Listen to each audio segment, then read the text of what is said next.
Right, well, more on the unfolding story in Bolivia right now. Of course, the incumbent President Evo Morales declared victory in the recent presidential election, but there's been a great deal of tension in the country as there have been allegations of fraud and rigging by critics.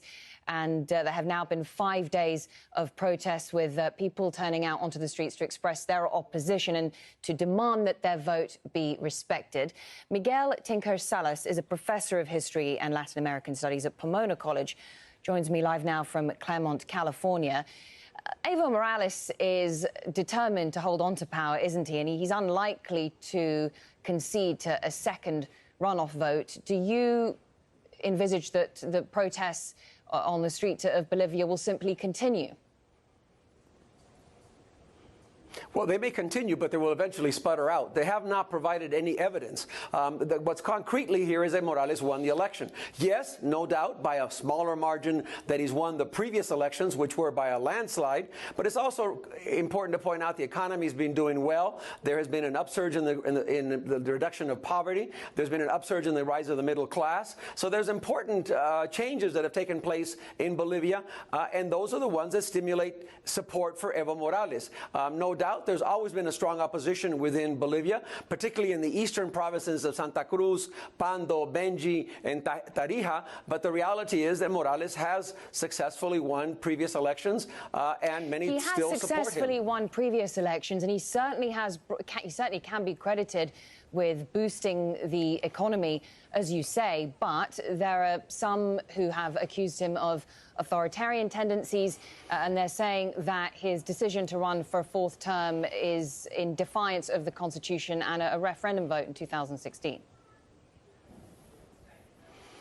No doubt, there has been opposition to Morales in ways that there has not been in the past. But again, the fact is that that opposition has taken place. It's been out in the open. It's come from workers, and he's had to negotiate with workers. He's had to negotiate with indigenous who didn't want roads and freeways and avenues built in their communities. But still, nonetheless, he has enough popular support to have won this election and to have won it in the first round from all the evidence we have so far.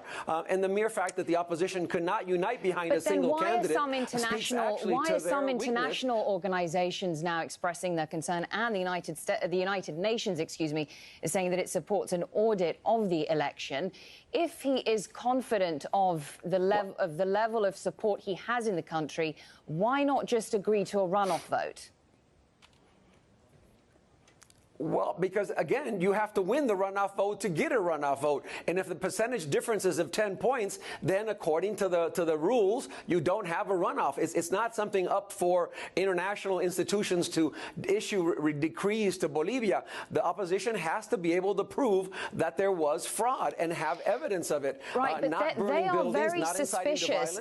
In terms of the evidence, I mean, obviously, there is a need for more information around ballot counting, but I suppose the one thing that they're really seizing on is the interruption in the vote counting on the night that the results were announced. They were saying that, that interruption shouldn't have happened, and that is giving them cause for concern. No doubt, the interruption should not have happened, and it has to be explained. But even before the interruption happened, Morales was ahead in the actual vote count. So that in that sense, the fact that the vote had continued and coming from rural areas, it would have continued to give Morales a higher percentage. So in that sense, the mere fact that the vote was disrupted does not by itself indicate fraud. There has to be evidence of that fraud in order to be able to ask for a recount and then to proceed to a second round. Thank you for sharing your thoughts with us. Professor Miguel Tinker Salas joining us from Claremont, California.